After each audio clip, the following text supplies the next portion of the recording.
பரிசுத்த நாமத்திற்கு ஸ்தோத்திரம் உண்டாவதாக. இருந்தவரும் இருக்கிறவரும் வருகிறவரும் இந்த உலகத்தை நியாயம் விசாரிக்க போகிறோமாயிருக்கிற என் ஆண்டவராகிய இயேசு கிறிஸ்துவின் இடையிணையற்ற நாமத்தில் நான் உங்களை வாழ்த்துகிறேன். மாறாத ஆண்டவர் இயேசு கிறிஸ்துவின் மெல்சிதாயின் தேவன் உங்களை ஆசீர்வதிப்பாராக, உங்களை ஆசீர்வதிப்பாராக, உங்களை ஆசீர்வதிப்பாராக. கண்களை மூடி நாம் பிரார்த்தனை செய்வோம். தேவ மகிமை நம்மத்திலே இருக்கிறது.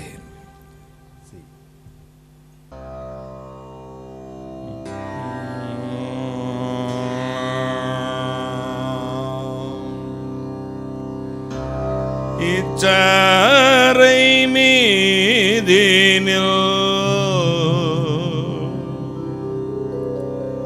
விச்சகனாய் எழுந்த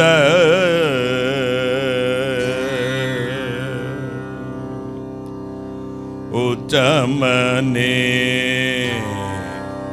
தோத்திரம்.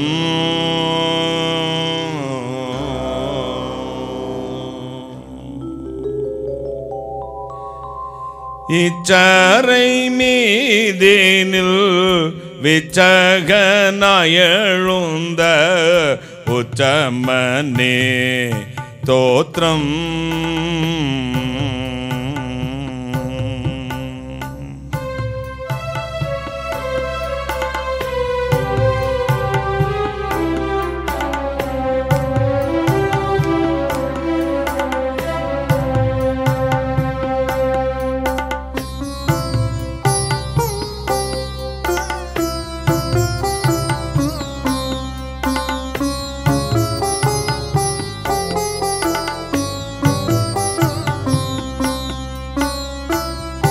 கண்ணே மணியே உன்னை கண்ட பின் விடுவேனோ, காதலாய் பாவச் செல்வேன் காலும் பின்னிடுவேனோ.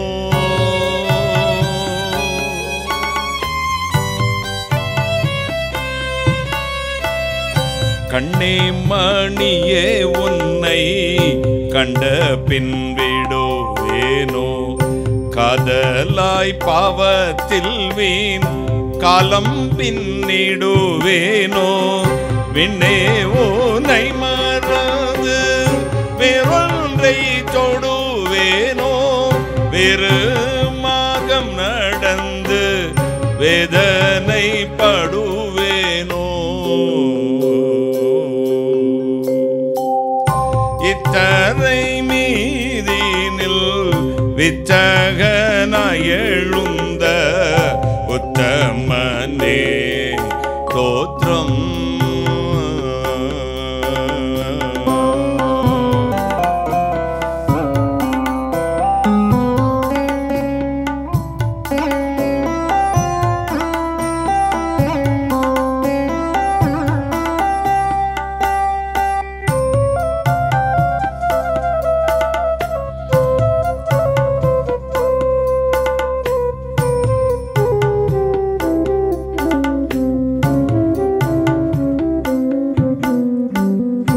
அன்னையும் தந்தையும் ஆளும் பொருளும் நீயே, ஆசாரியன் தீர்க்கன் ஆயனும் ஆடும் நீயே.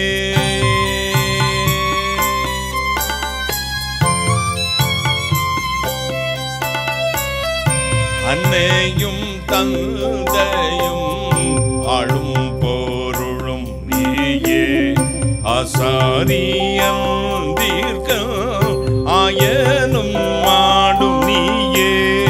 உனை பிரிந்தால் வேறு போக வழியில்லையே, உத்தம சத்திய முத்தேயாதிபதியே.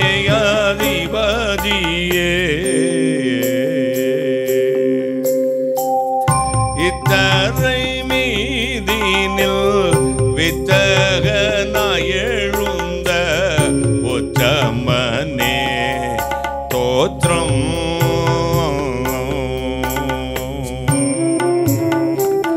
நிச்சமன் இருதயம் சுத்தமாக விளங்க சிச்சம் கொள்வாயின் மீது சத்தம் செய்தேன் இப்போதே.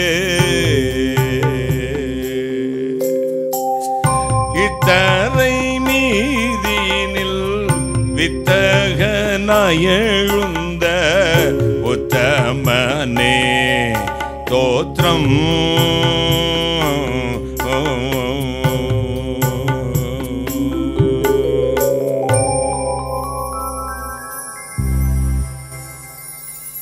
வானாதி வானங்களுக்கு மேலாய்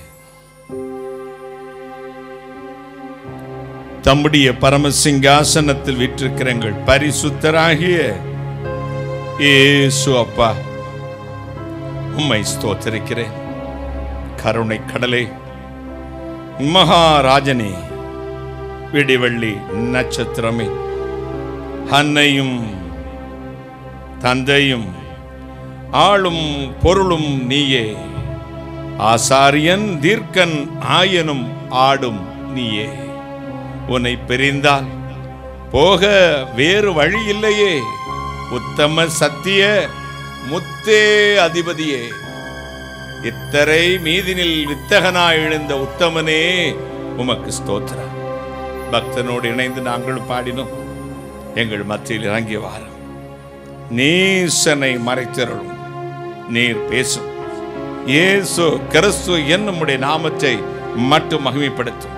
பரிசுத்த ஆவியானவரே, அடியானையும் இந்த பிளெஸிங் ப்ரேயர் டைம் ஆசீர்வாத ஜெப நேரத்தையும் பார்க்கிற கேட்கிற அத்தனை பேர்களையும் உம்முடைய ஆளுகை கொடுக்கிறேன். கர்த்தராகிய இயேசு கிறிஸ்து நாமத்தை மட்டும் மகிமைப்படுத்தும். கர்த்தராகிய இயேசு கிறிஸ்து நாமத்தில் ஜெபிக்கிறேன். உம்முடைய ஆசீர்வாதங்களை கிருபையாய் பெற்றுக்கொள்கிறேன். பரிசுத்த பிதாவே, ஆமென், ஆமென். உட்காரலாம். தேவனுடைய மகிமை நம் மத்தியில் வந்திருக்கிறது. ஒரு அல்லேலூயா. இந்த நாளில் சற்று நேர தியானத்திற்கென்று எடுத்துக்கொண்ட வேத வசனம், அது சங்கீதங்களின் புத்தகம் 84 சங்கீதம் 11 வசனம். சங்கீதம் 84:11 வாசிக்க கேட்கலாம். தேவனாகிய கர்த்தர் சூரியனும் கேடகமுமானவர். கர்த்தர் கிருபையையும் மகிமையையும் அருளுவார்.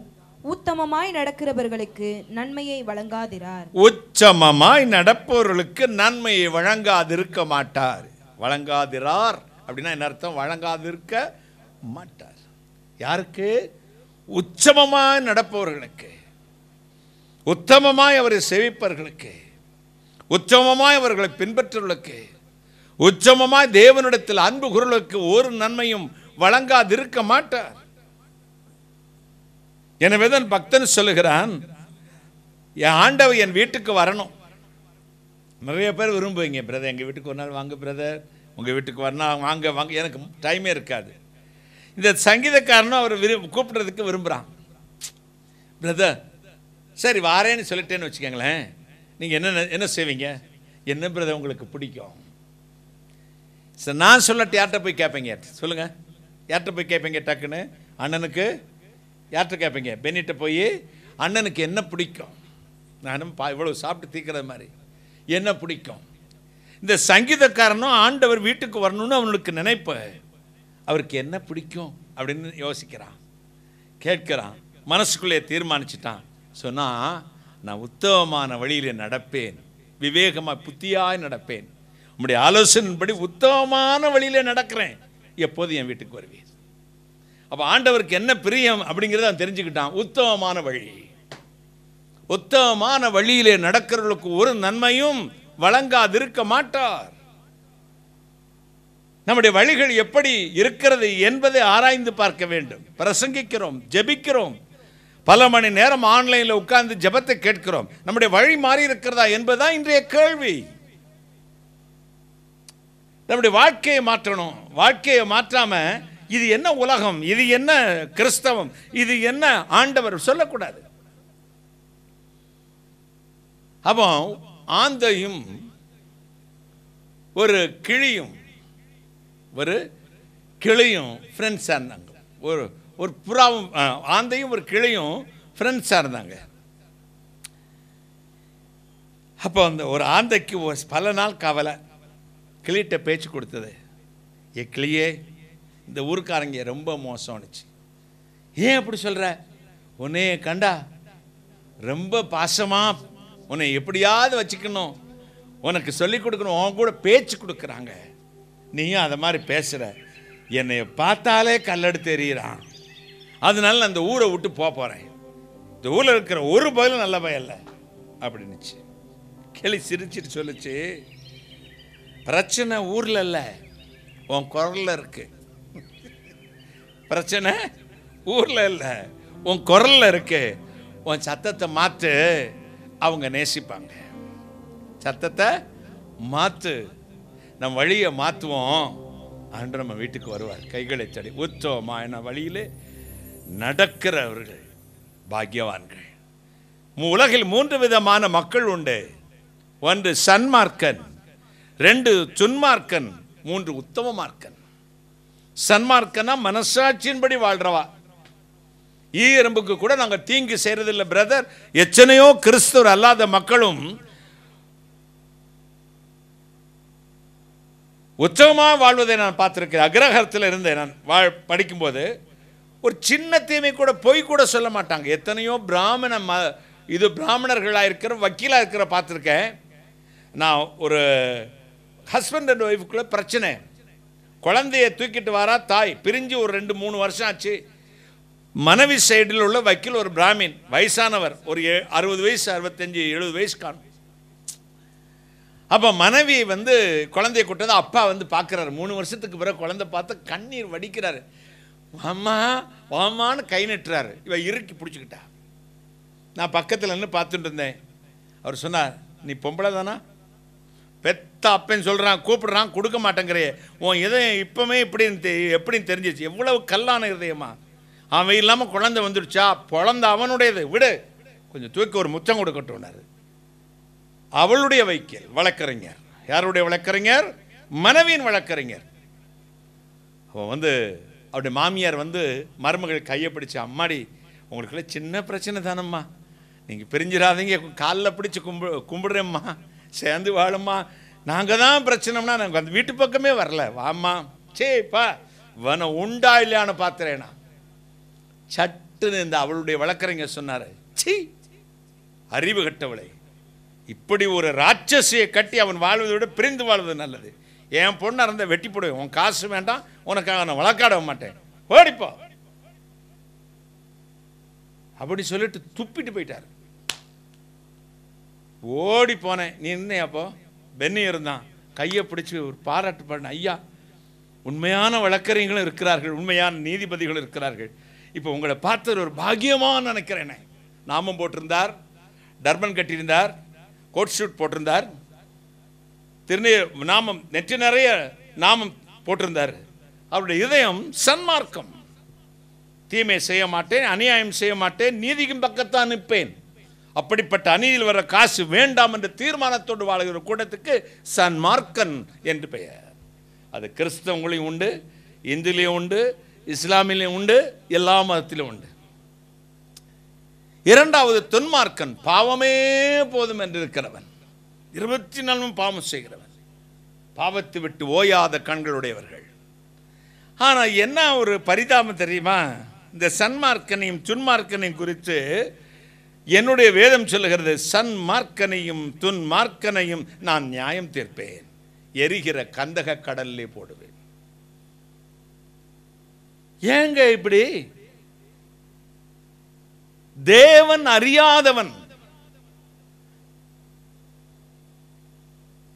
ஒரு பெரிய பண்ணையாரு, நான் கேட்டது சரியானா சரி சொல்லுங்கள், கமெண்ட்ல சொல்லுங்க. சாஸ்திரியார் ஒரு சைவ மதத்திலிருந்து இயேசு கிறிஸ்துவை ஏற்றுக்கொண்டவர். வேதநாயக சாஸ்திரியார் தன் வயலில் விளைந்த நிலங்களை எல்லாம் அவர் தான தர்மம் பண்ணி கொண்டிருந்தார். அந்த விளையை இயேசுவை அறிந்து கொண்ட இயேசுவின் தொண்டர் வந்தார். எதற்கையா தான தர்மம் பண்ணுகிறீர்கள் என்று கேட்டார். இவர் சொன்னார், சாஸ்திரியார் சொன்னார், ஆண்டவருளை அறியும்படி தான தர்மம் செய்து கொண்டிருக்கிறேன், மெய்ப்பொருளை அறியும்படி தானம் தர்மம் செய்து கொண்டிருக்கின்றார். இந்த இயேசுவின் தொண்டர் சொன்னார், ஆண்ட பொருளை அறியாதவன் இடும் தர்மம் மாண்டு போன பிணத்துக்கு சமானம். கொர்நலியும் தான தர்மங்களும் பரலோகத்திலே நினைப்பை எட்டினது, கைகளை தட்டி பரலோகத்துக்கு எட்டினது. ஆண்ட பொருளை அறியாதவன் இடும் தர்மம் மாண்டு போன பிணத்துக்கு சமானம். தேவனை அறியாமல், மெய்ப்பொருளை அறியாமல், மெய்தேவனை அறியாமல், பராபர வஸ்துவை அறியாமல், தன்னை படைத்தவனை அறியாமல் என்ன மனசாட்சியோடு நடந்தாலும் அவனுக்கு நியாயத்திற்கு உண்டு. மூன்றாவது ஒரு கூட்டம் உண்டு. சங்கீதம் 119:1 கர்த்தருடைய வேதத்தின்படி நடக்கிற உத்தம மார்க்கத்தார் பாக்கியவான்கள். கர்த்தருடைய வேதத்தை வாசிக்கிறவர்கள் அல்ல, கர்த்தருடைய வேதத்தை கேட்கிறவர்கள் அல்ல. வாசல்ல ஒன்று, வீதியில் ஒன்று, அரிசி பெட்டிக்கு மேலே களஞ்சியங்களை ஆசீர்வதிப்பார். சுவிட்ச் பாக்ஸில் ஜீவ ஒளி நானே, இதோ வாட்டர் ஃபில்டரில் ஜீவ தண்ணீர் நானே, இதோ வண்டியில் என் சமூகம் உனக்கு முன்பாக செல்லும். கல்லு கடைக்கும் போகும், சிகரெட்டு கடைக்கும் போகும், சினிமா வீட்டுக்கும் போகும், விபச்சார வீட்டுக்கும் போகும், லவரை பார்க்கவும் போகும், லவரை ஏற்றி கொண்டு வைத்தும் போகும். அதுக்கு முன்னாடி என்ன வசனம் எழுதியிருக்குது? என் சமூகம் உனக்கு முன்பாக விளக்கு மாற்ற வச்சு அடி.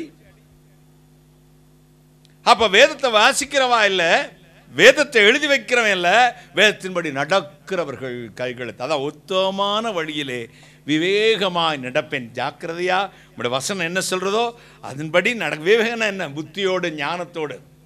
வேகத்தை விட விவேகமே நல்லது. எழுதியிருக்குமா? போர்டில் எழுதியிருக்கா?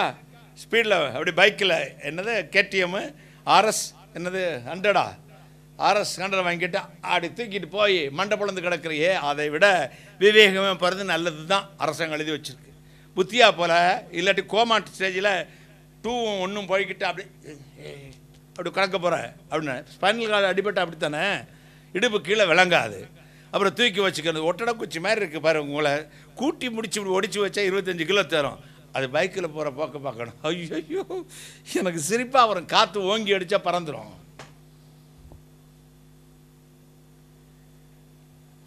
அப்போ நம்ம வாழ்க்கையில் விவேகம் முக்கியம். வேகத்தை விட முக்கியம். வாழ்க்கையில் நாம் மனசாட்சியின்படி வாழ்வதை விட கர்த்தருடைய வார்த்தையின்படி தன் வாழ்க்கையை கட்டமைத்துக் கொள்வது நல்லது.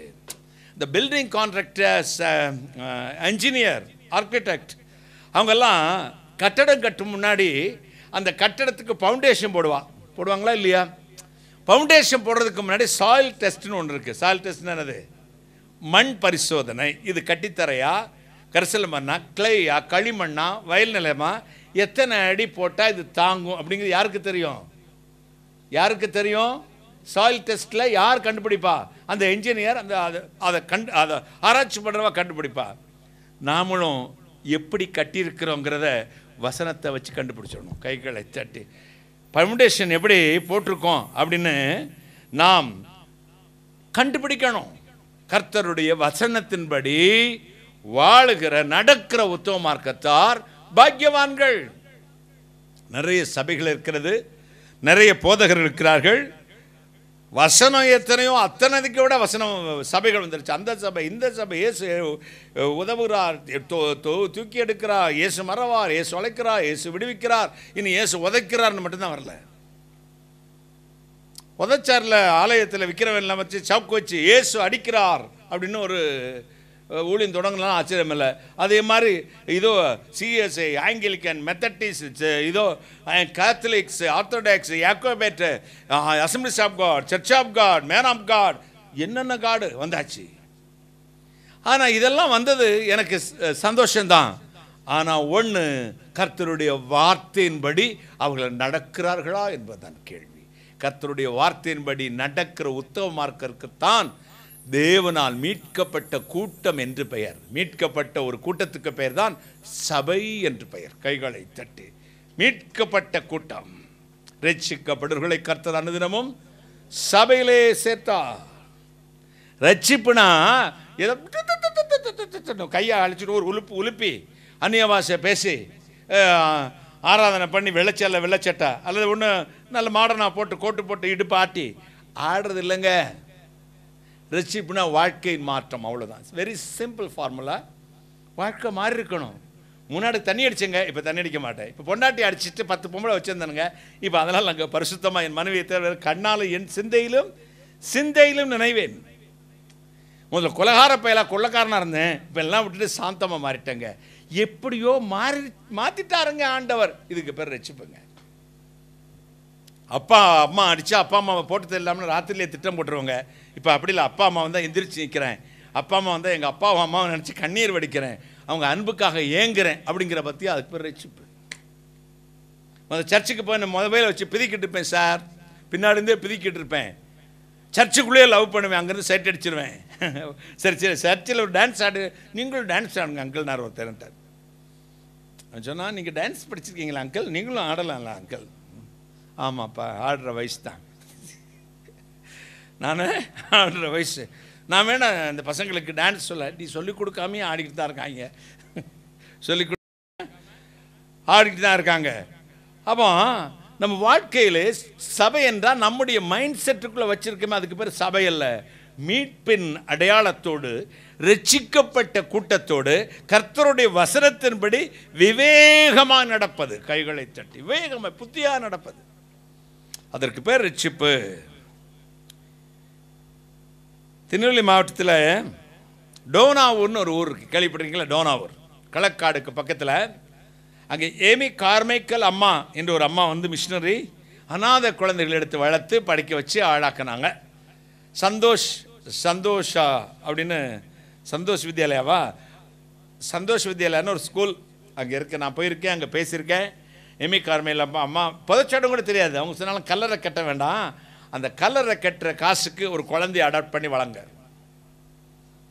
எங்கே புதைச்சிருக்காங்கன்னு தெரியாங்க. இப்போ பெரிய பெரிய கல்லறைக்கே முன்னாள் முதலமைச்சர் இன்னாள் முதலமைச்சர் வளர்ந்த தலைவர்களுக்கெல்லாம் ஒரு கல்லறைக்க 180 கோடி 200 கோடி கட்டி வைக்கிறாங்க.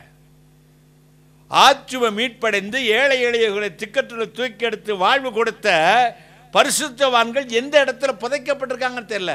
அங்கே எழுதிருந்துச்சு, புதைக்கப்படவில்லை, நாங்கள் விதைக்கப்பட்டிருக்கிறோம், ஒரு நாள் முளைத்து எழும்புவோம். ஒரு அல்லேலூயா சொல்லுங்களேன். ஒரு நாள் என்ன செய்வோம்? முளைத்து எழும்புவோம் கர்த்தருடைய வசனத்தின்படி. அப்போ அவங்களுக்கு ஏன் இப்படி இந்தியாவை குறித்து, அவங்க வெளிநாட்டை சேர்ந்தவங்க எப்படி இப்படி கரிசனை வந்துச்சுன்னா, வெளிநாட்டிலலாம் 5 வயசு 6 வயசுக்கு மேலே குழந்தைய தனியாக தான் படுக்க வைப்பாங்க. ஒவ்வொரு குழந்தைக்கும் ஒரு பெட்ரூம் இருக்கும், தனியாக படுக்க வச்சுருவாங்க. அப்போ இந்த டேபிள் லேம்ப் இருக்கும்ல, மண்ணெண்ணில் எரியுது, அந்த அம்மா நிம்மா அதை குறைச்சி வச்சுட்டு குழந்தைய படுக்கிச்சிட்டு அவங்க அம்மா மதர் நினைச்சுவாங்க, குட் நைட் டாலே ஹனி அப்படின்னு முத்தம் கொடுத்துருவாங்க. இதுவும் ஹனின்றோம். ஆனால் அதுக்கு பயம். 5 வயசு குழந்தை தனியாக போடும்போது கொஞ்சம் பயமாக தானே இருக்கும். பயந்துட்டு ஐயோ அப்படி தனியாக விட்டு அவங்க கல்ச்சர் அது. நம்ம தான் 2 பேருக்கு இடையில படுக்க வச்சுருவோம். மாடு மாதிரி வளர்ந்தாலும் இங்கிட்ட ஒரு கால், இந்த பன்னியோட காலை தூக்கி போட்டால் எப்படி இருக்கும், விடிய தூக்கி சமக்கணும்னு.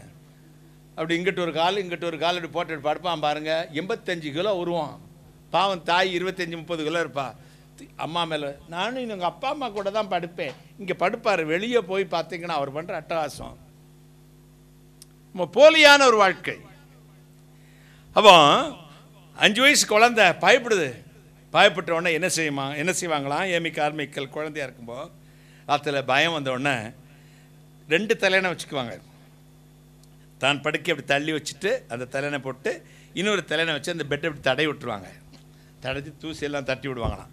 அவங்க படுத்தது போக பாக்கி இடம் இருக்கும்ல, சொல்லிட்டு சொல்லுவாங்களா, ஏசப்பா என் பக்கத்தில் படுத்துக்கங்க. எத்தனை வயசில்? 5 வயசில். ஏசப்பா என் பக்கத்தில் படுத்துக்கங்க. அவங்க சொன்னாங்க, நான் இயேசு கிறிஸ்துவை கட்டி அணைத்து கொண்டு தான் உறங்குவேன். கைகளை தட்டி ஆண்டவரை அணைத்து கொண்டு தான் உறங்குவேன். அந்த ஆண்டவரை அணைத்த இந்த கை திருப்பி இந்த வயது வந்த பிறகு தேடினது காணவில்லை. அதற்கு பதில்தான் அநாதை குழந்தைகளை அடைத்துக் கொண்டேன். கைகளை தட்டி என்னை போல தனிமையாய் விடப்பட்டவர்களை அணைக்க நான் கற்றுக்கொண்டேன். கர்த்தருடைய வார்த்தை ருசித்த ஒரு மனுஷனுடைய வாழ்வில் மாற்றம், அதுக்கு பேர் தாங்க ரட்சிப்பு. நான் ஆவிக்குரிய சபைக்கு போகிறேன், அபிஷேகம் இல்லை, அக்கினி அபிஷேகம் பெற்றிருக்கேன், மருமகளை தீய வைத்து சுடுவேன். என்ன அபிஷேகம் பெற்றிருக்காங்களா? அக்கினி அபிஷேகம். பிரசங்கம் பண்ணால் தீ பிடிக்கும், வாழ்க்கையிலும் தீ பிடிக்கும், காம தீ பிடிக்கும், கோப தீ பிடிக்கும், அக்கிரமம் பிடிக்கும். அந்நிய பாஷை வேணாம், பெறலாமல் பேசுவான். எனக்கு எடுத்தது மைக்கில் நின்றுக்கிட்டு 1 மணி நேரம் பப்ளிக் கிரவுண்டில் அந்த அந்நிய பாஷை பேசுவாங்க பாரு, எனக்கு அதில் உடன்பாடு இல்லை. நான் அதிகமாக அந்நிய பாஷை பேசுகிறவன். தனிமையில் இருக்கும் பொழுது கைகளை தட்டி வாழ்க்கையிலே காட்டுங்கள். 4 வார்த்தை ஜனங்களுக்கு ஆலோசனை சொல்லுங்கள், நன்னறிப்படுத்துங்கள், தேவனுடைய நீதியை சொல்லுங்கள். இறைவன் மகா பெரியவர், அவருடைய வழியிலே நடக்கிற ஓர் மனிதன் உச்சம மார்க்கன். கைகளை தட்டி ஆண்டவருக்காக வாழ்வதற்கு தீர்மானம் எடுங்கள். நான் உங்களிலும் நீங்கள் என்னிலும் நிலைத்திருந்தால் மிகுந்த பலன் கொடுப்பீர்கள். சங்கீதம் 37:3 சொல்கிறது, கர்த்தரை நம்பி என்ன செய், நன்மை செய், தேசத்தில் குடியிருந்து என சத்தியத்தை மெய்ஞ்சுகொள், உன் வழியை கர்த்தருக்கு ஒப்புவித்து. வாசி மகளே 37:3-4. கர்த்தரை நம்பி நன்மை செய், தேசத்தில் குடியிருந்து சத்தியத்தை மேய்ந்துகொள், கர்த்தரிடத்தில் மனமகிழ்ச்சியாயிரு, அவர் உன் இருதயத்தின் வேண்டுதல்களை உனக்கு அருள் செய்வார். சத்தியத்தை மேய்ந்துகொள், அவர் வழியை கர்த்தருக்கு ஒப்புவித்திரு, உன் வழியை கர்த்தருக்கு ஒப்புவித்து, உன் வழியை கர்த்தருக்கு ஒப்புவித்து அவர் மேல் நம்பிக்கையாயிரு, அவர் மேலேயே நம்பிக்கையாயிரு, அவரே காரியத்தை வாய்க்க பண்ணுவார். அவர் தான் அவன் காரியம் எல்லாம் வாய்க்கப்படுவார். அல்லேலூயா சொல்லுங்களேன், ஹல்லேலூயா. ஆண்டவருடைய வார்த்தையின்படி கட்டுகிற வாழ்க்கை, தேவனுடைய வசனத்தின்படி நடக்கும் பொழுது உன்னை மலை மேல் உள்ள பட்டணமாய் மாற்றுவார். எப்பொழுதும் உங்களுடைய வார்த்தையை கைக்கொள்ளுகிற ஒரு மனுஷன் பாக்கியவான். ஃபார்முலா நமக்கு மேனுவல் கைடு, ஸ்பிரிச்சுவல் கைடு வேத புத்தகம் தான். இந்த வேத வசனத்தின்படி நடக்கிற ஓர் மனுஷன் மனுஷி பாக்கியவான், பாக்கியவதி. நான் பிரேயர் நடத்தினேன், 37 வருஷம் ஊழியம் செஞ்சேன், பிரசங்கம் பண்ணேன், ஆயிரக்கணக்கான பிரசங்கங்களை பண்ணியிருக்கிறேன், நிறைய பாட்டுகளை பாடியிருக்கிறேன், கீர்த்தனைகளை சிட்டப்படுத்தி இருக்கிறேன், லட்சக்கணக்கான மக்களுக்கு சுவிசேஷம் சொல்லி இருக்கிறேன். இதெல்லாம் சப்ளிமெண்ட் தான். எது இம்பார்ட்டன்ட் தெரியுமா? சப்ளிமெண்ட் தான் இதெல்லாம். எது இம்பார்ட்டன்ட் தெரியுமா? நாம் பரலோகத்துக்கு போவதற்காக ஆண்டவருடைய வார்த்தையின்படி வாழ்வது. கைகளை தட்டி எல்லாரும் இம்பார்ட்டன்ட்டை விட்டுட்டு சப்ளிமெண்ட்டை பிடிச்சுடுறா. இப்போ ஏதாவது ஒரு டிசீஸ்க்கு மருந்து கொடுத்தா சைடு எஃபெக்ட்ஸ் வரக்கூடாதுங்கிறதுக்காக, அல்சர் வர்றது மாதிரி வியாதிகள் இந்த பெயின் கில்லர் கொடுத்தா சப்ளிமெண்ட் என்ன கொடுப்பாங்க? என்னது பேண்ட்ராப்ரோசில், அதாவது பேன் கொடுப்பா. அப்போ இதுக்கு சுகர் வியாதிக்கு சுகர் டேப்லெட் எடுக்கிறவங்களுக்கு vitamin tablet, multi vitamin tablet கொடுப்பாங்க. சப்ளிமெண்ட், நரம்பெல்லாம் பிரச்சனையாக இருக்கக்கூடாதுன்னு. வெறும் சப்ளிமெண்ட்டை மருந்தே சாப்பிடாம சுகருக்கு மருந்து எடுக்க மாட்டேன், சப்ளிமெண்ட் மட்டும் சாப்பிட்றேன் அப்படின்னா என்ன ஆகும்? செத்தே போயிடுவேன். வசனத்தை உட்கொண்டு விட்டு பின்பு அந்த வசனத்துக்கு அலங்கரிப்பாக கர்த்தருடைய வார்த்தையை நிரூபிக்கப்படும்படி ஊழியம் செய்ய வேண்டும். கைகளை தட்டி அவர்களோடு கிரியை நடப்பித்து, அவர்கள் போய் எங்கும் வசனத்தை பிரசங்கம் பண்ணினார்கள். அவர்களோடு கிரியை நடப்பித்து அவர்களால் நடந்த அடையாளங்களினாலே வசனத்தை உறுதிப்படுத்தினார். மார்க்கு கடைசி அதிகாரம், கடைசி வசனம் 16-19 நினைக்கிறேன், 16-19-20 கடைசி வசனம். இவ்விதமாய் கர்த்தர் அவர்களுடனே பேசின பின்பு பரலோகத்துக்கு எடுத்துக்கொள்ளப்பட்டு தேவனுடைய வலது பாரிசத்தில் உட்கார்ந்தார். அவர்கள் புறப்பட்டு போய் எங்கும் பிரசங்கம் பண்ணினார்கள். கர்த்தர் அவர்களுடனே கூட கிரியையை நடப்பித்து அவர்களால் நடந்த அடையாளங்களினாலே வசனத்தை உறுதிப்படுத்தினார். ஆண்டவரோடு வாழ்கிற வாழ்க்கை, வார்த்தை உறுதிப்படுத்துகிற ஊழியம். பிரசங்கத்தில் இல்லைங்க, அற்புதத்தில் இல்லை, நமக்குள்ள வாழ்க்கை உறுதிப்படுத்துகிற ஒரு வாழ்க்கை. பிறகு பிரசங்கம். கைகளை தட்டுங்களேன். பானையில் சோர்ந்தாதான் அகப்பையில் வரும். வாழ்க்கை இல்லாதவன் வாழ்க்கையை பற்றி பேச முடியாது. நாம் ஆண்டவருடைய வார்த்தையின்படி வாழ்ந்துட்டோ அப்புறமாக ஆண்டவருடைய வார்த்தையை பிரசங்கம் பண்ணுவோம். அல்லது வாழ முயற்சி பண்ணி கொண்டு இப்படி நீங்களும் செய்யுங்களை சொல்லிக் கொடுப்போம். கைகளை தட்டி. பேசிக் ஃபவுண்டேஷன், அஸ்திபாரமே ஸ்ட்ராங் இல்லைங்க. அஸ்திபாரம் வார்த்தையில் போட்டுரு. விசுவாசத்தை வார்த்தையில் போடு. உன் விசுவாசத்தை துவக்கிற முடிக்கிறோமா இயேசு கிறிஸ்து நோக்கி நமக்கு நியமித்திருக்கிற ஓட்டத்தில் பொறுமையோடு ஓட கடவோம். செலோனி தினம் நீ பிராக்டிஸ் பண்ணணும். நான் டான்ஸ் மாஸ்டர் இருந்தவன். நான் படித்த காலேஜ் பிஎஸ்சி படித்து கொண்டிருக்கும் போது என் காலேஜுக்கு எதிர்த்தாப்பில் ஹாஸ்டல், ஒரே கேம்பஸுக்குள்ள தான். எங்கள் ஹாஸ்டலுக்கு எதிர்த்தாப்பில் தான் மியூசிக் காலேஜோட hostel. Chembai Smaraka music academy பாலக்காட்டில் கேஜே ஜேசுதாஸ் அவர்கள் படித்த குருவாகிய செம்பை வைத்தியநாத பாதவர் அவருடைய பேரில் இருக்கிற நினைவு மியூசிக் காலேஜ். காத்தால 4 மணிக்கு அவங்களுக்கு மார்னிங் ஸ்டடி. காலை 4 மணிக்கு மார்னிங் ஸ்டடி. அவங்க என்ன செய்வாங்க? பாட்டு பாடுவாங்க. அதான ஸ்டடி. சாதகம் பண்ணுறதுன்னு அர்த்தம். இந்த சாதகத்தை போய் தண்ணிக்குள்ள நின்றும் பண்ணுவான். தண்ணியில் கழுத்தில் தண்ணியில் நின்றுட்டு சாதகம் பண்ணுறேன்னா அப்போ தான் அந்த கமகம், அந்த சங்கதி அப்படின்றீங்களா, சங்கதி கமகம் எல்லாம் வருதுல்ல. அதே மாதிரி நாங்கள் டான்ஸ் காலேஜில் படித்தவங்க. டான்ஸுக்கு நாங்களும் ப்ராக்டிஸ் பண்ணுவோம். சாயங்காலம் பண்ணுவோம். தினம் ஒத்திகை பார்த்தா தான். ப்ராக்டிஸ் விட்டுருச்சுன்னா இப்போ அவன் கேட்டான், இப்போம்மா ஆடுவீங்களா அங்கிள்? இல்லை, எந்திரிச்சு ஆடினா ஸ்டண்டு கீழே விழுந்துரும்ப்பா. இப்போ ஆடுனா என்ன ஆயிரும்? ஸ்டண்டு வந்து கீழே விழுந்துடும். ஏன்னா ப்ராக்டிஸும் இல்லை, தொடர்பு இல்லை. 37 வருஷம் ப்ராக்டிஸ் இல்லை.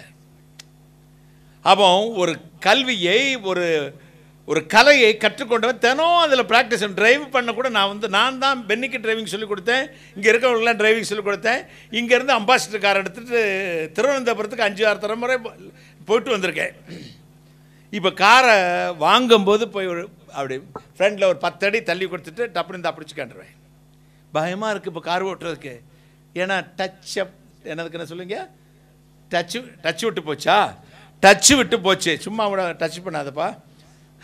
என்ன டச்சு விட்டு போச்சு. அப்போ அவனுக்கு ஒரு ஞாபகம், நம்மளும் டச்சு விட்டு 5 நிமிஷம் ஆச்சு, தொட்டு பார்ப்போம். டச்சு விட்டு போச்சு. டச்சு விட்டு போனால் இருக்காதுங்க. இப்போ வசனத்தை கை கொள்கிற நீ டச்சு விட்டு போயிடுச்சுன்னா என்ன ஆகும்? போயிடும். அப்போ இந்த வசனத்தை நீ வாசித்து தியானித்து, வேதனா சாஸ்திர சொன்னா, நீடித்த காலமாய் வானபரண்யமை நேசித்த பட்சத்தை வாசித்து தியானித்து பாடித்துதி மனமே, பரனை கொண்டாடித்துதி தினமே. நீடித்த காலமதாய் நேசித்த பராபரம் நேசித்த விதத்தை தினம் வாசித்து அவரை தியானித்து, வாசித்ததோடு இருக்கிற வாசித்து தியானித்து கையை தட்டுங்கள். அங்கதான் மெடிடேஷன். வாசித்து மனப்பாடம் பண்றது இல்லை, வாசித்து தியானித்து பாடித்துதி மனமே, பரனை கொண்டாடித்துதி மனமே. நீ தினம் வசனத்தில் பிராக்டிஸ் பண்ணி அப்பியாசிச்சேன்னா, இங்கே கவனி தம்பி, இங்கே அப்போ வாசித்து பிராக்டிஸ் பண்ணிட்டேன்னு வச்சேன். பிராக்டிஸ் பண்ணிட்டேன்னா உன்னால் செய்ய முடியாத காரியம் ஒன்றுமில்லை. கைகளை தட்டி வார்த்தையில் நிற்கிறவன் ஸ்ட்ராங்காக நிற்பான். ஏதென்ஸ் மலைன்னு ஒரு மலை இருக்குது, தெரியுமா? கேள்விப்பட்டீங்களா? ஏதென்ஸ் மலை எந்த நாட்டில் இருக்குன்னு தெரியுமா? தெரிஞ்சால் சொல்லுங்கள், இல்லாட்டி கமெண்டில் சொல்லுங்கள். ஏதென்ஸ் மலையில் அந்த அடிவாரத்தில், அந்த ஏதென்ஸ் மலை இருக்கிற இந்த ஊரில் ஒரு நாள் பழு தூக்கும் போட்டி, அதுக்கு என்ன சொல்லுது, வெயிட் லிஃப்டிங் நடந்துச்சு. அதில் ஒரு பையன் ஜெயிச்சிட்டான். சாமானிய ஜெயம் இல்லை, அது பெரிய கம்பீரமான ஜெயம். ஏன்னா ஒரு பெரிய காளமாடு 1 டன்னுக்கு மேலே இருக்குமா, 1000 கிலோலாம் இருக்குல்ல, சில பெரிய அந்த வர பயங்கரமான காளை 1 டன் இருக்கும்லடா, 1 டன் காளமாடை தூக்கி ஜெயிச்சிட்டான். எல்லாரும் இரும்பு தூக்கினா, இவனை செஞ்சான் ஒரு காளமாடை உயிரோடு அப்படி தூக்கி தோளில் வச்சு ஜெயிச்சிட்டான். முதல் பரிசு. உலகம் வியந்தது. வந்தவர்கள் கண்களை விரித்தார்கள், ஆச்சரியப்பட்டு போனார்கள். எப்படிப்பா இது நடந்துச்சு, மனுஷனால் முடியவே முடியாது. அவன்கிட்ட போய் பேட்டி கண்டார்கள். அவன் சொன்னான், நான் ஒரு ஏழை பையன், என் பாட்டி தான் என்னை வளர்த்தார்கள். என் பாட்டி தான் என்னை வளர்த்தாங்க. நான் சிறுவனாக இருந்த பொழுது என் பாட்டி ஒரு 15 வயசு திருவிழா இந்த பொழுது என் பிறந்த நாளுக்கு ஒரு கண்ணுக்குட்டியை பரிசு கொடுத்தாங்க. என்ன கொடுத்தாங்க? கண்ணுக்குட்டியை பரிசு கொடுத்தாங்க, காளை கண்ணுக்குட்டியை. அதை தினமும் பாசமாக வளர்த்தேன். மேய்ச்சலுக்கு இந்த மலையின் மேலே ஏற்றி கொண்டு வருவேன். அது நடங்கிறத பார்த்து எனக்கு பாவமாக இருந்து தினம் கண்ணுக்குட்டியை தூக்கி என்ன செய்வேன்? தோளில் வச்சுடுவேன். வச்சுக்கிட்டு மேலே கொண்டு வந்து புல் இருக்கிற இடத்துல விட்டுட்டு கூட்டிகிட்டு போயிடுவேன். இது ஒரு நாள் மட்டும் இல்லை, டெய்லி தினந்தோறும் அந்த கன்றுக்குட்டியை தூக்குவேன், தோளில் வைப்பேன், மேலே கொண்டு விட்டுருவேன். கண்ணுக்குட்டியை தூக்குவேன், தோளில் தினந்தோறும் தூக்குவேன். ஒரு நாள் பாக்கி விடாமல் தூக்குனேன். தூக்கி தூக்கி தூக்கி 1000 கிலோ வந்த பிறகும் என்ன தூக்குவதுக்கு எளிமையாக இருந்தது. தினம் தூக்கி பழகிட்டான்ல, டெய்லி தூக்கி. இன்னைக்கு வாசித்த வேதத்தை அடுத்த கிறிஸ்துமஸுக்கு மட்டும் வாசிக்கக்கூடாது. அப்போ தூக்குறது கஷ்டமாக இருக்கும். என்றைக்கு கண் திறக்கப்பட்டதோ, ஃபாதர் பெர்க்மான் சொன்னார், வேதத்தில் உள்ள அதிசயம் அனைத்தும் நன்கு புரியும்படி எனது கண்களையே திறந்தருளும். கண்ணை திறக்கணும், வாசிக்கிறது மட்டும் இல்லை, தியானிக்கணும். One day process, not a one day process. இதோ டெய்லி டே டு, அதாவது லாங் ப்ராசஸ். அது எப்பவும் வாசிக்கிட்டே இருக்கணும். எப்பவும் வார்த்தையின் வாழ்க்கையின்படி வார்த்தை கட்டினால் வேதம் சொல்லுகிறது, உத்தமமாய் நடப்பவர்களுக்கு ஒரு நன்மையும் வழங்காதிரார். கைகளை தட்டி உத்தமமாய் நடப்பவர்களுக்கு வேதம் தான் உன்னை உத்தமமாக்கும், நேர்த்தியான வழியிலே நடச்சும், உத்தமமான வழியிலே நடச்சும். ஜெபிக்கலாம் வாங்க, திறவுகோல் ஜெபம் நம்ம நடத்துறது, மோகன்சி நடத்துகிற அண்ணன் நடத்துகிற ஜெபிக்கலாம் வாங்க. தினந்தோறும் தான் அவர் சும்மா அவருக்கு தொண்டை வலிக்குமோ உடம்பு வலிக்குமோ எனக்கு ஆச்சரியமாக இருக்கும். கேமரா முன்னாடியே இருந்துக்கிட்டு இவ்வளோ மணி நேரம் ஜெபிக்கிறார். அவர் ஜெபிக்கிறார், அவர் உண்மையாக ஜெபிக்கிறார், உத்தமமாக ஜெபிக்கிறார், ஒத்துக்கிறேன். எல்லாரும் அட்டன் பண்ண உடனே அவரை மாதிரியே வேலை போயிடலாம்னு கனா கண்டு விடாதீர்கள். அப்புறம் இலவு காத்த கிளி போலதான் வாழ்க்கையை சரி பண்ணி கொண்டு ஒரு செகண்ட் அல்லது 10 செகண்ட்ஸ் தேவனோட உறவை ஏற்படுத்தி பாருங்கள். உடனே லிங்க் கிடச்சிடும், கைகளை தட்டி உடனே தொடர்பு கிடச்சிடும். இல்லையாட்டா அங்கேருந்து சவுண்ட் வரும், தொடர்பு எல்லைக்கு வெளியே இருக்கிறார், அல்லது பரிதிக்கு புறத்தானும், அல்லது தற்காலம் உங்கள் இணைப்பு துண்டிக்கப்பட்டிருக்கிறது, போதிய வசதி சார்ஜ் பண்ணலை, ஏற்றிக்கங்க, ரீசார்ஜ் பண்ணுங்க. ஏற்கனவே பேட்டரி டவுன் ஆகி கிடக்குது, இந்த பேட்டரி என்ன செய்யுங்க, கரண்ட்டில் போட்டு ரீசார்ஜ் இல்லை சார்ஜ் ஏற்றிக்கங்க. நம்ம வாழ்க்கை அப்படி இருந்துக்கிட்டு கேட்குதுங்க, நல்லா கேட்குது. அண்ணன் மோகன் ஜெபிக்கிறது நல்லா கேட்குதுங்க. நான் கேட்டுக்கிட்டு தினம் கேட்கறது இல்லைப்பா, கேட்கறதுபடி நடக்கிறது. கைகளை தட்டி நடக்கிறது. நான் கூட ரொம்ப எனக்கு ஒரு மணி நேரம் பிரசங்கம் பண்ணாலே மயக்கம் வருங்க, போய் படுக்கையில் படுத்துக்குவேன். அந்த வயசுலேயும் அவர் உட்காந்துக்கிட்டு ஜெபிக்கலாம் வாங்க, ஜெபிக்கலாம் வாங்க, ஜெபிக்கலாம் வாங்கன்னு கூப்பிடுறாரு, ஜெபிக்க போயிடுறோங்க. ப்ரெசண்ட்டுங்க. சில கல்யாணத்தில் போய் எல்லாரும் மாப்பிள்ளை பண்ணிட்டு கவர் கொடுத்துட்டு போவா, பார்த்துருக்கீங்களா? சாப்பிட்டுட்டு ஒரு பத்திரிக்கை தான் கொடுத்துருப்போம், 25 பேர் வருவாங்க அந்த கல்யாணத்துக்கு. என்ன சாப்பாடு போடுறீங்க சிஸ்டர் அப்படி கேட்பாங்க. பிரியாணி தான், மட்டன் பிரியாணி. ஓ அப்படின்னா, மட்டன் பிரியாணி வான்னு குடும்பம் குட்டி பேரம் பேத்தி வீட்டுக்கு வந்த கெஸ்ட்டு அன்றைக்கி ஆக்க வேண்டாம். பார்த்தீங்களா? எல்லாம் 25 பேர் சாப்பிட்டுட்டு சிலர் கவர் கொடுப்பாங்க. பொண்ணு வீட்டுக்காரங்களா இருந்தால் பொண்ணுக்கிட்ட போய் கவர் கொடுப்பாங்க, 25 ரூபா அல்லது வெறும் கவர், அட்ரஸே எழுதாமல் ஒரு கவர் கொடுத்துட்டு வந்துடுவாங்க. இது அப்படி எத்தனையோ நடந்திருக்கு, நாசிரத்தில் நடந்திருக்கு. வெறும் கவருங்க. எல்லாரும் ஜபத்தில் வந்து அட்டன் பண்ணுறான், வெறும் கவரை கொடுத்துட்டு போயிடறான். என்னப்பா ஜபம் இப்போ பிளஸிங் பிரேயரில் அட்டன் பண்ணிட்டு இருக்கா எல்லாரும், ப்ரேயர் கேட்குறது மாதிரி தான் இருக்கு, அது இதயத்துக்குள்ளே போகுதா என்பது கேள்வி. ஜெபிக்கலாம் வாங்கையில் அதோ ஆயிரக்கணக்கான மக்கள் வீவர்ஸ் நான் பார்த்தேன். பரவாயில்லையா, அண்ணன் ஜெபம் பண்ணும்போது இவ்வளோ பேர் அட்டன் பண்ணுறாங்களே, எனக்கே சந்தோஷம். ஆனால் அத்தனை பேருடைய இருதயம் திறந்திருக்கிறதா, ஃபோன் மட்டும் திறந்திருக்கிறதான்னு தெரியாது. எண்ணிக்கை காட்டிடலாங்க என்ன ஈஸியாக, சபையில் எத்தனை பேர்னு. அத்தனை பேர் இருதயத்திலும் தேவனுடைய வார்த்தை இருக்கிறதா என்பதுதான் கேள்வி.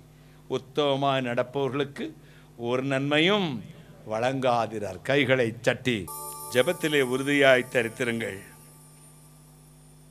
1 தீமோத்தேயு 6:17 சொல்லுகிறது, சகலவித நன்மையும் நமக்கு சம்பூர்ணமாய் கொடுக்கிறவர். முதலாவது, உத்தமமாக நடக்கிறவர்களுக்கு நன்மையை வழங்காதிரார். இரண்டாவது, ஒரு ஸ்பெஷல் வித்தியாசமான பெக்கூலியர் டிமாண்டோடு கூடிய ஒரு வாக்குத்தத்தம் சொல்ல, உனக்கு நன்மை வேணுமா, உத்தமமான வழியில் நட, நன்மை தருவேன். அடுத்து, உன்னை பெற்ற தாயும் தகப்பனையும் கனப்படுத்து, நன்மை தருவேன். சம்பந்தமே இல்லாமல் இருக்க பிரதர். வாசிங்க பார்க்கலாம். உபாகமம் 5:16. உபாகமம் 5ஆம் அதிகாரம் 16ஆம் வசனம். உன் தேவனாகிய கர்த்தர் உனக்கு கொடுக்கிற தேசத்திலே உன் நாட்கள் நீடித்திருப்பதற்கும் நீ நன்றாயிருப்பதற்கும் உன் தேவனாகிய கர்த்தர் உனக்கு கட்டளையிட்டபடியே உன் தகப்பனையும் உன் தாயையும் கனம் பண்ணுவாயாக. ரிப்பீட் கொஞ்சம் ஹையா வாசிமா. உன் தேவனாகிய கர்த்தர் உனக்கு கொடுக்கிற தேசத்திலே உன் நாட்கள் நீடித்திருப்பதற்கும் நீ நன்றாயிருப்பதற்கும் உன் தேவனாகிய கர்த்தர் உனக்கு கட்டளையிட்டபடியே உன் தகப்பனையும் உன் தாயையும் கனம் பண்ணுவாயாக. உத்தமமா நடக்கும் பொழுது நன்மை. அடுத்து, தாயும் தகப்பனும் கனப்படுத்துறதுன்னா காலில் விழுந்து கும்பிடுறதில்லை, அவங்க வார்த்தைக்கு கீழ்ப்படியும் பொழுது, ரெஸ்பெக்ட் பண்ணும் பொழுது உனக்கு நன்மை. உத்தமமாய் வழியில் நடக்கிறவர்களுக்கு நன்மை வழங்காதிருக்க மாட்டார். பெற்றோரை கனம் பண்ணும் பொழுது நன்மை உண்டாயிருக்கும். உன் ஆயுசு நாட்கள் நீ எடுத்துக்கு பாதியிலே போட்டு பிடுங்கிட்டு போக மாட்ட. அல்ப ஆயுசுல போயிட மாட்டடா அம்பி. எப்போ தெரியுமா? உன்னை பெற்ற தாயையும் தகப்பனையும் கனம் பண்ணும் பொழுது. இதுதான் இன்னைக்கு இந்த ஜெனரேஷன்ல கிடையாது. தகப்பனை வாடா போடான்றான், தாயை வந்து அடிக்கிறான், முதியோர் இல்லத்தில் இடுறான்.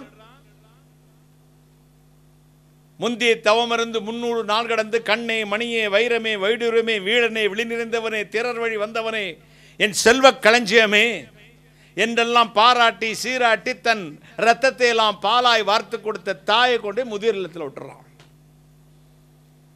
தகப்பனை அப்புறம் கண்டுக்கிறவே மாட்டான். அந்த ஆளுக்கு நமக்கு ஒத்து வராதுங்க.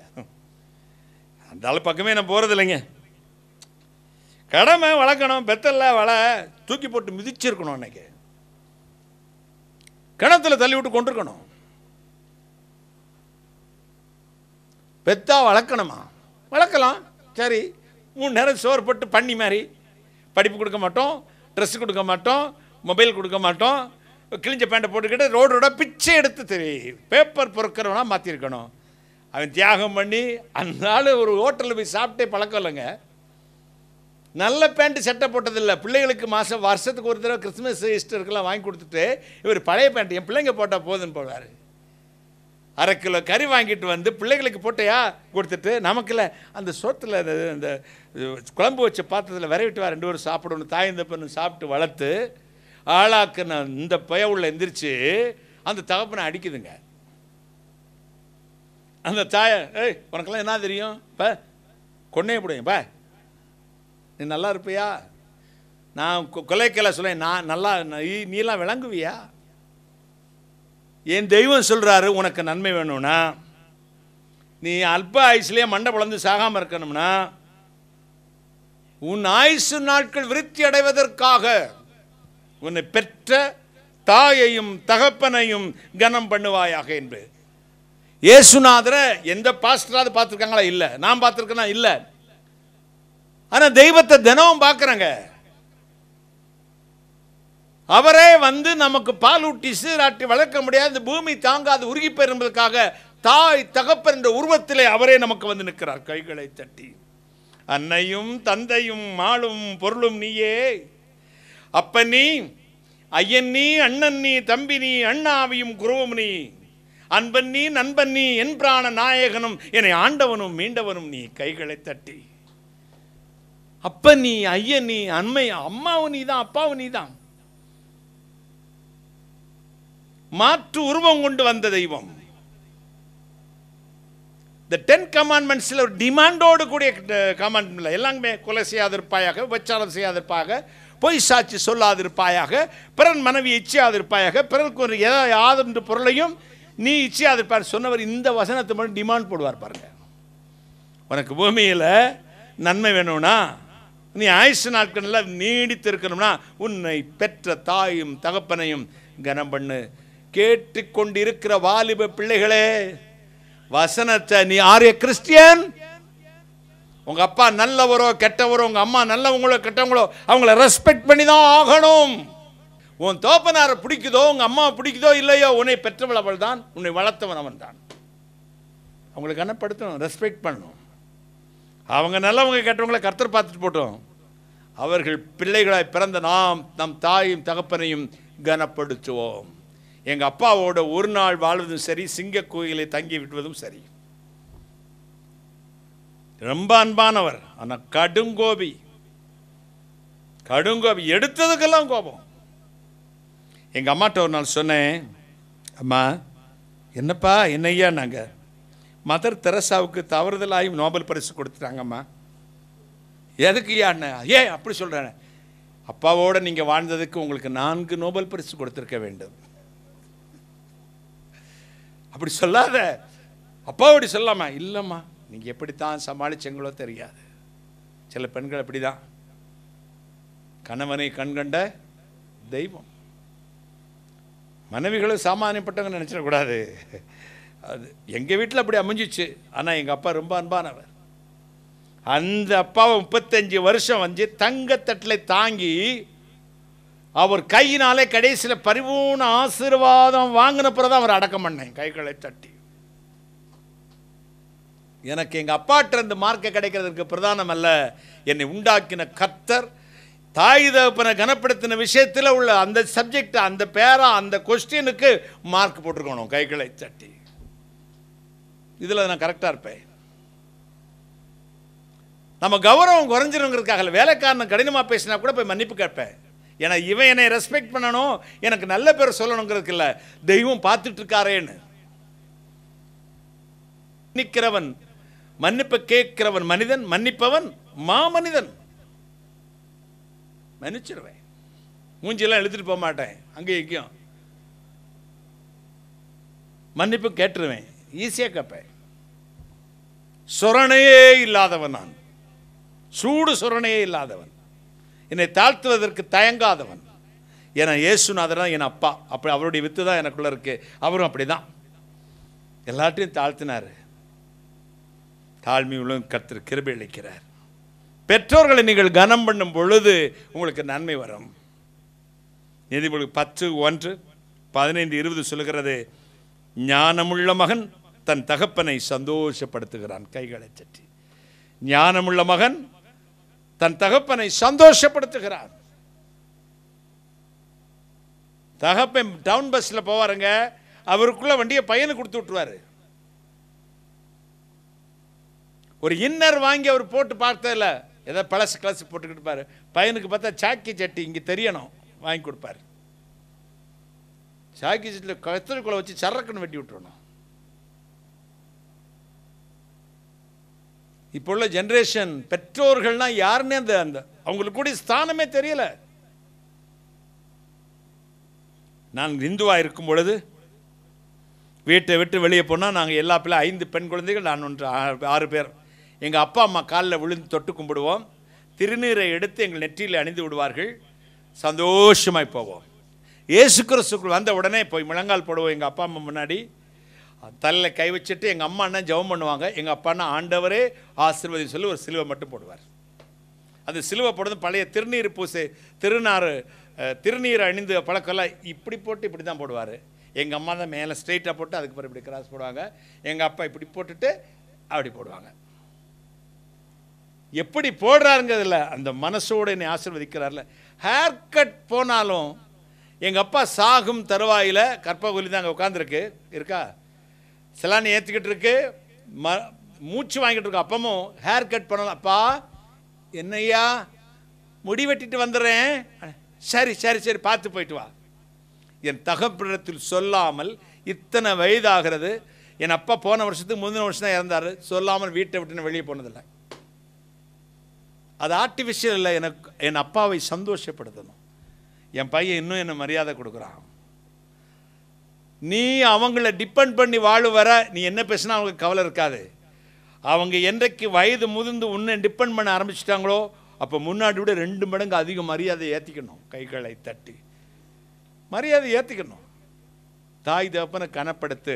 நான் சொல்ல ஆண்டவர் சொன்னார், நன்மை வேணுமா, படிப்பு வேணுமா, நல்ல மனைவி வரணுமா, நல்ல பிள்ளைகள் வரணுமா, நல்ல வீடு கட்டணுமா, நீ ஆண்டவருடைய ராஜ்யம் போய் சேரணுமா, உனக்கு தீர்க்காய்ச்சி இருக்கணும், உன்னை பெற்ற தாயையும் தகப்பனையும் ரெஸ்பெக்ட் பண்ணுப்பா, கனப்படுத்துப்பா. ஹானர், ரெஸ்பெக்ட் விட ஹானர், கனப்படுத்து, கனப்படுத்த வேண்டும். முதலாவது உத்தமமான வழியில் நடக்கும் பொழுது, ரெண்டாவது பெற்றோர்களை கனப்படுத்தும் பொழுது. மத்திய அரசாங்கம், சென்ட்ரல் கவர்மெண்ட் ஒரு 6-7 வருஷத்துக்கு முன்னாடி நினைக்கிறேன், காங்கிரஸ் ஆட்சியிலையோ இந்த ஆட்சியிலையோ தெரியல, ஒரு மசோதா இம்ப்ளிமெண்ட் பண்ணாங்க பார்லிமெண்ட்டில். பெற்றோர்களுடைய பாதுகாப்புக்காக ஒரு சட்டம், பெற்றோர்களுக்கு பிள்ளைகள் ஜீவனாம்சம் கொடுக்க வேண்டும் என்று. மனைவிக்கு கணவன் கொடுப்பது போல, கணவனுக்கு மனைவி கொடுப்பது போல, பெற்றோர்களை கவனிக்காமல் தெருவில் விட்டால் இத்தனை வருஷம் சிறை தண்டனை. அடுத்து அவர்களுக்கு மாதந்தோறும் செலவுகளை கொடுக்கணும். ஒருவேளை சொத்துக்களை நீங்கள் முன்னாடியே எழுதி வச்சுட்டா, பிள்ளைங்க பிறகு எழுதி வைப்பீங்கள, கேண பெற்றோர்கள், அறிவே இல்லாத சில பெற்றோர்கள் பிள்ளைகள் மேலே வைத்த பாசத்தின் நிமித்தமாக தன் சொத்துக்கள்லாம் பிள்ளைகளுக்கு எழுதி வச்சுருவாங்க. சொத்து வந்த உடனே நாயை மாதிரி தூக்கி விரட்டி விட்டுருவாங்க. ஆனால் இப்போ அப்படி முடியாது. நல்லா கவனிங்க, என்னை கேட்டுக்கொண்டிருக்கிறவர்கள், யாராவது உங்களிடத்தில் சொத்துக்களை வாங்கின பின்பு, பிஃபோர் ப்ராப்பர்ட்டியை எழுதி வைக்க, வில் எழுதுறதுக்கு முன்பு, வில் எழுதிக்கிற பின்பு, அவர்கள் வாழ்க்கை மரண கலெக்டர்கிட்ட போய் ஒரு மனு கொடுத்துட்டா போதும், எழுதி ரெஜிஸ்டர் பண்ணின அந்த பத்திரத்தை கேன்சல் பண்ணிடுவாங்க, ரத்து செய்யப்படும். யாராவது உங்களை சாப்பாடு கொடுக்காம அவமரியாதை பண்ணி சொத்தை வாங்கிட்டு அநியாயம் பண்ணாங்கன்னா கலெக்டர்கிட்ட போய் ஒரு மனு கொடுத்துருங்க. அந்த எழுதப்பட்ட வில்லும் பத்திரமும் செல்லாததாக்கி விடுவார்கள். அதுக்கு பிறகு நீங்க போக வேண்டியதுதான். பெற்றோர்களே கவலைப்படாதிருங்கள், முதியோர் இல்லங்கள் பெருகிவிட்டது. இது கடமை இல்லைங்க, உணர்வு சார்ந்த விஷயம். அவங்க நமக்கு செஞ்சாங்க, நம்ம அவங்க செஞ்சாங்க, இது உணர்வு பூர்வமான விஷயம். பாசங்கிறது கடமைக்காக வர்றதில்லை, இதயத்திலிருந்து வர்றது. என் தங்கைகளை இன்னைக்கும் அவங்களுக்கும் பிள்ளைகளாச்சு, நீ கல்யாணம் பண்ணுற வயசில் பிள்ளைங்க, எங்கள் அக்காலாம் கல்யாணம் பண்ணி கொடுத்துட்டா, பிள்ளைங்கள பேரம்பேத்தி எடுத்துட்டா. எங்கள் தங்கச்சியெல்லாம் கல்யாணம் பண்ணுற வயசில் பையங்க வச்சுருக்காங்க. இன்னும் என் தங்கச்சிங்க நினச்சிட்டு எனக்கு கண்ணீர் வந்துடும். என் தங்கச்சி சொல்லுவா, எங்கள் அக்கா சொல்லுவா, நீ எனக்கு தம்பி இல்லைடா, எங்கள் அப்பா. ஐயா அப்படின்னு தான் என்னை முகத்தை வச்சு ஒரு முத்தம் கொடு, அப்படி கையை பிடிச்சி முத்தம் கொடுப்பா எங்கள் அக்கா. என் தங்கச்சி, நீ அப்பானே. அதாவது இது எங்கெங்கோ இருக்கிறாங்க, தினம் என்னை பார்க்கறதில்ல, உட்காரதில்ல, எங்கேயோ எங்கே அவங்கவுங்க குடும்பம் பிள்ளைகளை வச்சுக்கிட்டு சந்தோஷமாக இருக்காங்க. எனக்காக ஒரு நாள் ஃபோன் பண்ண எனக்கு கண்ணிலேருந்து கண்ணீர் வரும். அப்போ என் தாய் தகப்பன்ட்ட எப்படி இருந்திருப்பேன்னு நினச்சிக்கோங்க. நம்ம நல்ல தாயோ கெட்ட தாயோ, நல்ல தகப்பனோ கெட்ட தகப்பனோ, உன் பெற்றோர்களை கனப்படுத்துங்கள். உங்கள் பெற்றோர்களை கனப்படுத்துங்கள். உங்களுக்கு இந்த பூமியில் நன்மை வரும், உங்கள் ஆயுசு நாட்கள் ருச்சி அடையும். இந்த பெற்றோர் பாதுகாப்பு மசோதாவை சொல்லும்போது அந்த மந்திரி கண்ணீர் வடித்து கொண்டே அதை மசோதாவை தாக்கல் செய்தார். எல்லா பெற்றோர்களும் இன்றைக்கு பிள்ளைகள் தெருவில் விடுகிறார்கள். எனவே பெற்றோர்களுக்கு பாதுகாப்புக்காக இந்த மசோதாவை கொண்ட எல்லாரும் ஒரு மணி தான் எடுத்துக்கிட்டாங்க. அதுக்கு பிறகு இந்த சட்டத்தை இம்ப்ளிமெண்ட் பண்ணாங்க. முதியோர் இல்லத்தில் போய் பாருங்கள், ஒவ்வொரு தாயும் தப்புன்னு அழுகிற கண்ணீர். வர பையனெல்லாம் போய் சில அம்மா கட்டி பிடிப்பாங்க. ஐயா நல்லா இருக்கியா, சாப்பிட்டியா ஐயா, இப்போ இவ்வளோ நாள் கழிச்சு வந்து ஏயா எங்கேயா போயிருந்த, யார் மகன் நினச்சிக்கிட்டு. நினைவு தடுமாறி விட்டது, மறதி வந்து விட்டது. யாரை பார்த்தாலும் தான் மகன் ஞாபகம் தான். என் பையன் வந்துட்டான், பையன் வந்துட்டான், பையன் வந்துட்டான். பாவமா இல்லை பார்க்கும்போது? யூடியூப்லாம் சிலர் போடுவாங்க, கண்ணீர் வரும். பழுத்தோலை பார்த்து குருத்தோலை சிரித்து தான் பழுக்க போகிறத மறந்துட்டு. ஒரு சின்ன கதை எங்கள் அம்மா சொல்லி தந்திருக்காங்க. தாயுடைய அன்புக்கு இணையாக இந்த உலகத்தில் ஒன்றுமே இல்லைங்க. நம்ம பார்த்த தெய்வம் அவங்க தான். இயேசுநாதர் நமக்கு கொடுத்த ஒரு அன்பு, அவருடைய அன்பை பிரதிபலிப்பதே தாயின் மூலமாக தான். தாயின் அன்புக்கு இலக்கணமாக எங்கள் அம்மா ஒரு கதை சொன்னாங்க.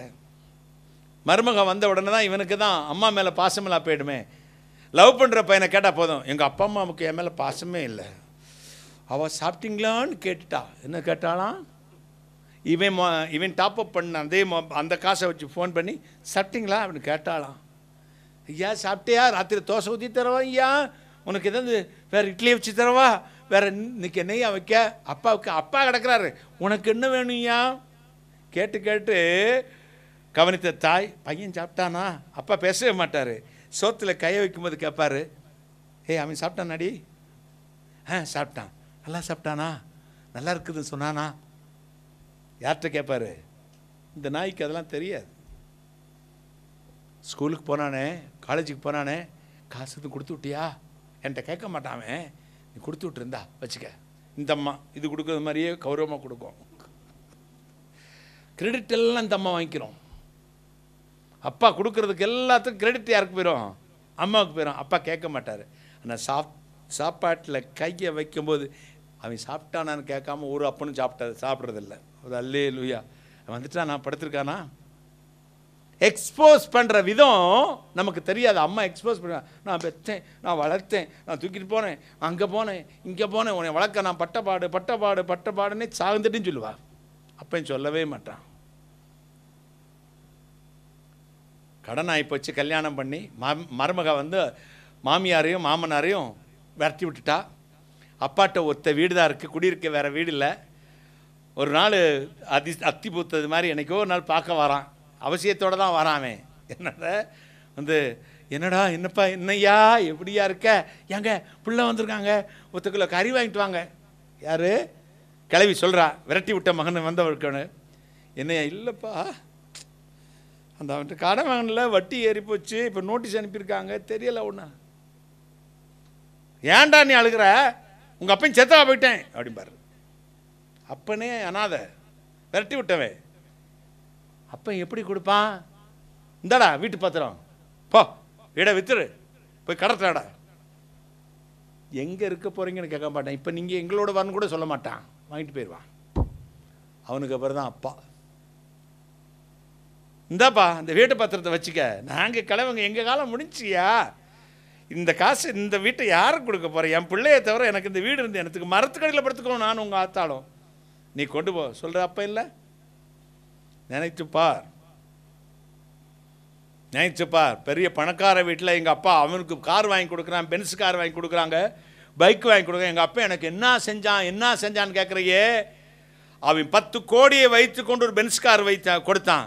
தினம் 800 ரூபாய்க்கு கல்லுடைக்க போய், ரோட்டு வேலைக்கு போய், பெயிண்ட் அடிக்க போயிட்டு, ஒத்த லுங்கியை தவிர வேற இல்லாத உன் அப்பன் உன்னை ஸ்கூலில் படிக்க வச்சுட்டு வாரம் உனக்கு நல்ல சாப்பாடு கொடுத்து என் பிள்ளையும் சமாதத்தை மேலே அவன் நினைச்சானே, அந்த நினைப்புக்கு பெருமா அந்த 10 கோடி கைகளை தட்டி.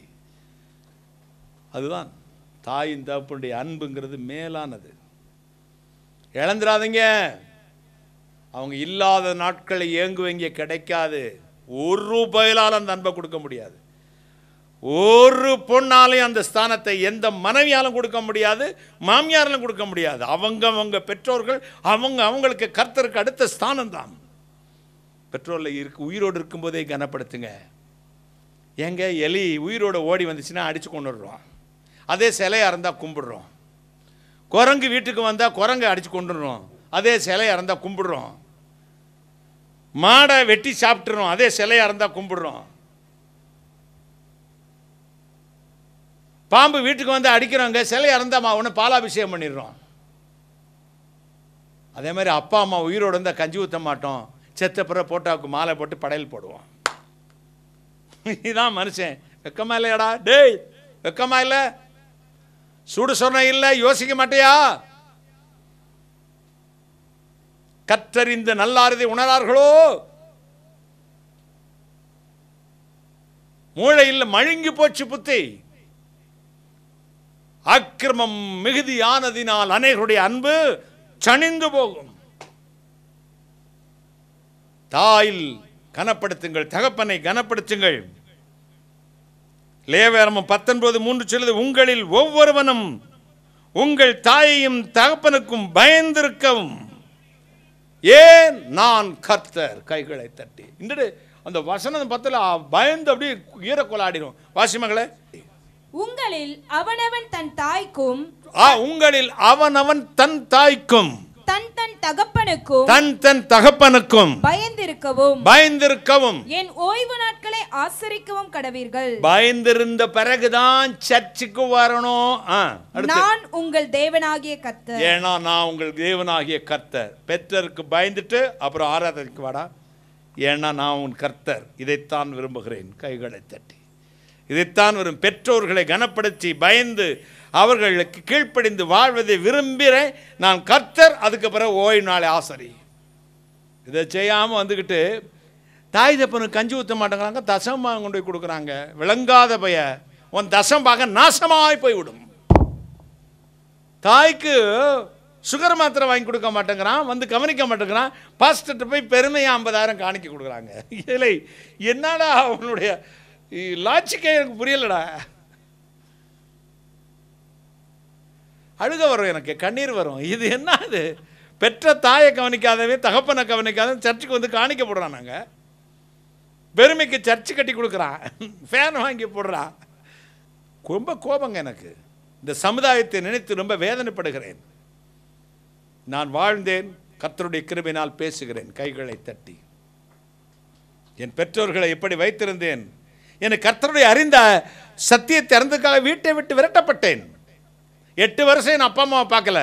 அதற்கு பிறகு 1995 அழைத்து கொண்டு வந்தேன் கேரளாவிலேருந்து. நான் இருக்கிற இடத்துக்கு போன 2021 வரை என் தாயின் தகப்பனையே பொன்னோ பூவோ என்று வைத்திருந்தேன். கைகளை தட்டி யோசேப்பு சொல்லுகிறான், நான் இந்த கோசேன் தேசத்துக்கு வந்தது, பார்வோனுடைய நாட்டிற்கு வந்தது, நீங்கள் என்னை குழியில் போட்டது, அடிமையாக விற்று போட்டது, இந்த தேசத்துக்கு வந்தது எல்லாம் நன்மைக்காக. ஏன்னா இப்படி பின்னாடி பஞ்சம் வரும், உங்களெல்லாம் நான் தாங்கணுங்கிறதுக்காகத்தான் கர்த்தர் என் இந்த தேசத்தில் கொண்டு வந்தால். உங்களை நான் கொல்ல மாட்டேன், அடிக்க, என் ரத்தம் நீங்கள் சொந்தம், உங்களுக்கு கரிசனை செய்யவே கர்த்தர் முன்னாடியே என்னை அனுப்பினார். நீங்கள் ரிட்டையர்டான பிறகு, காசு இழந்த பிறகு, பிள்ளைகளை கட்டி கொடுத்த பிறகு தனியாக நின்று விடன்னு கர்த்தர் தெரிஞ்சுதான் உங்கள் மூலமே என்னை விரட்டி விடப்பட்டு மதுரையிலே குடியிருக்கப்படினார். உங்களை கொண்டு வந்து நான் பராமரிக்கும்படி கர்த்தர் என்னை ஆசீர்வதித்தார். கைகளை தட்டி அப்படிதான் நினைக்கணும். ஜீவ ரட்சண்யை செய்யும்படி தேவன் என்னை கொண்டு வந்தார். உங்களை காப்பாற்றுறதுக்காக, உங்கள் உயிரை காப்பாற்றுறதுக்காக தேவன் முன்னாடியே கொண்டு வந்தார். யாத்திராம் 21:15 சொல்லுங்க, தன் தகப்பனையும் தாயும் அடிக்கிறவன் சபிக்கப்பட்டவன். உத்தமமாய் நடக்கிறவர்கள், 2 தாயின் தகப்பனையும் கனப்படுத்துகிறவர்களுக்கு நன்மையை வழங்காதிருக்க மாட்டார். மகிமையான தேவன் இப்பொழுது உங்களை ஆசீர்வதிக்கப் போகிறார். எத்தனை சந்தோஷம், எத்தனை மகிழ்ச்சி. இப்படி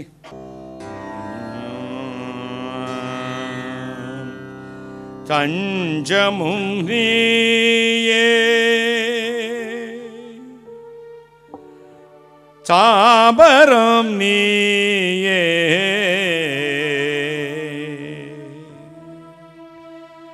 தஞ்சமும் நீயே, தாபரம் நீயே, தாயென்னும் தயை உடையான் நீயே, தாயென்னும் தயை உடையான் நீயே.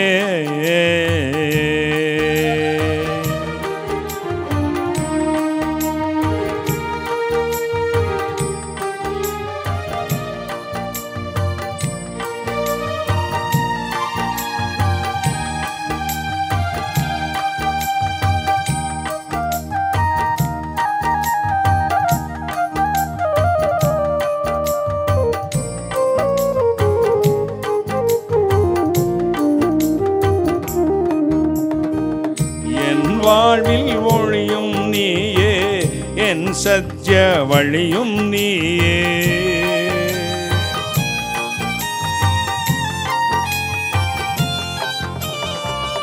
என் வாழ்வில் ஒளியும் நீயே, என் சத்திய வழியும் நீயே, என் அன்பினாளி நீயே, என் கண் விழியும் நீயே, தஞ்சமும் நீயே, தாபரம் நீயே, தஞ்சமும் நீயே தாபரம் நீயே தாய் என்னும் தயை உடையான் நீயே தாய் என்னும் தயை உடையான் நீயே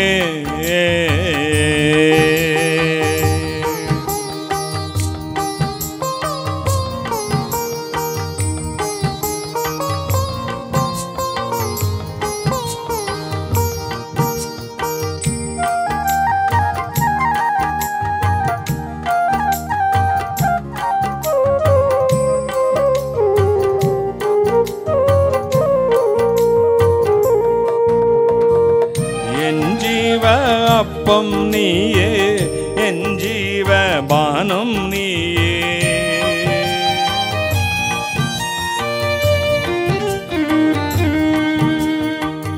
என் ஜீவ அப்பம் நீயே என் ஜீவ பானம் நீயே என் ஜீவ பலனும் நீயே ஜீவ ஊற்றும் நீயே தஞ்சமும் நீயே தாபரம் நீயே தஞ்சமும் நீயே தாபரம் நீயே தாய் என்னும் தயை உடையான் நீயே தாய் என்னும் தயை உடையான் நீயே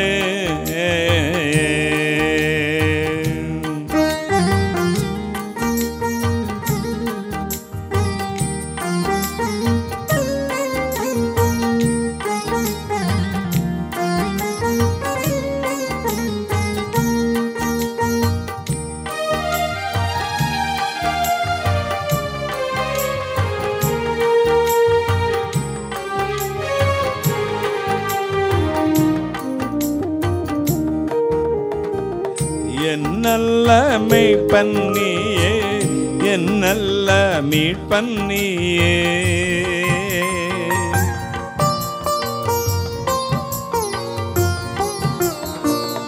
என் நல்ல மீட்பன் நீயே என் நல்ல மீட்பன் நீயே என் செல்வ பாக்கியம் நீயே நல்ல தீர்வு நீயே தஞ்சமும் நீயே தாபரம் நீயே தஞ்சமும் நீயே தாபரம் நீயே தாய் என்னும் தயை உடையான் நீயே தாய் என்னும் தயை உடையான் நீயே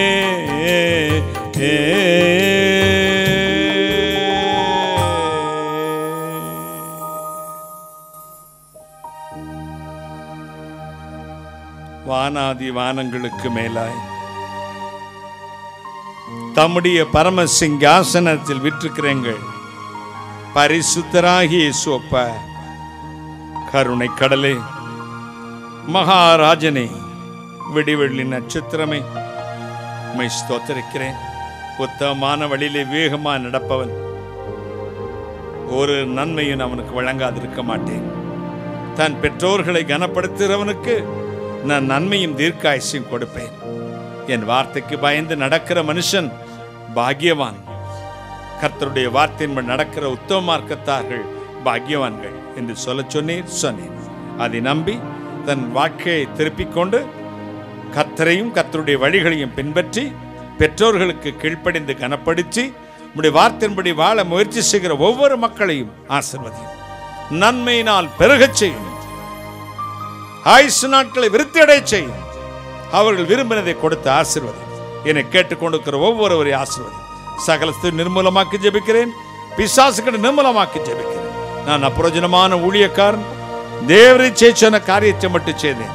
கர்த்தர் இயேசுக்கு துதிகனமே செலுத்துகிறேன். கர்த்தர் இயேசு நாம் சகல பிசாசுகளை நிர்மூலமாக்கி ஜெபிக்கிறேன். கர்த்தர் இயேசு நாம் ஜனங்களை ஆசீர்வதித்து அனுப்பி ஆசீர்வதித்து காத்துக்கொள்ளும். தனது கர்த்தர் இயேசுக்கு சுரத்தத்தை எங்களை பூசிக் கொடுக்கிறோம்.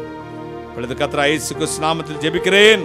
உம்முடைய ஆசீர்வாதங்களை கிருபையாய் பெற்றுக் கொள்கிறேன் பரிசுத்த பிதாவே. ஆமென். ஆமென்.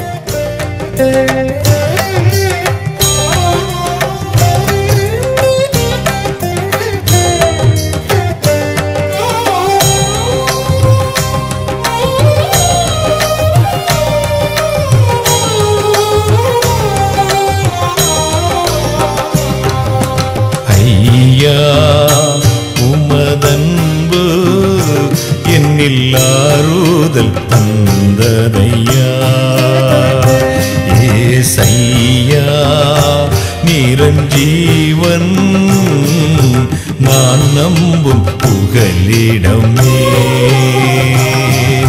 ஐயா உமதன்பு என்னில் ஆறுதல் தந்ததையா. ஏசையா நிரஞ்சீவன் நான் நம்பும் புகலிடமே.